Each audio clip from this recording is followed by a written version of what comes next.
आज जब यूनिवर्सिटी के लिए निकला, एक लोकल गाड़ी से गेट पर उतरकर पैदल चलने लगा। इतने में एक मोटरसाइकिल सवार ने ब्रेक लगाई और बैठने को कहा। मैंने बैठने से माजरत कर ली, क्योंकि कैंपस की हदूद में मोटरसाइकिल के दोनों सवारों के पास हेलमेट होना जरूरी है। उसने कहा, बैठो भाई, मेरे पास हेलमेट है।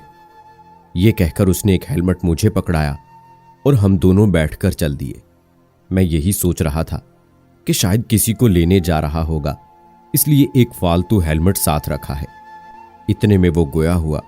मैं यहां यूनिवर्सिटी में मुलाजिम हूं, खाकरूब की नौकरी करता हूं। मेरी बहुत ख्वाहिश है कि मैं अपने मुल्क के लोगों और मुल्क की खिदमत करूं, लेकिन एक खाकरूब ना तो किसी के लिए कुछ कर सकता है और ना ही उसे कोई कुछ करने देता है।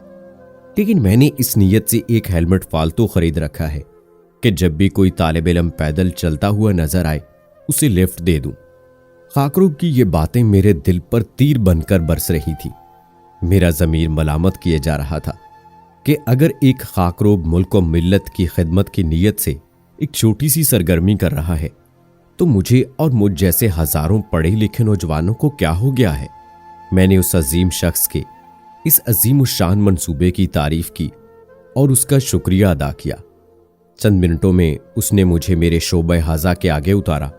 हेलमेट वापस लेते हुए उसने कहा, शुक्रिया की कोई बात नहीं, बस जब आप मोटरसाइकिल लो तो एक हेलमेट फालतू लेना, यही मेरा शुक्रिया होगा।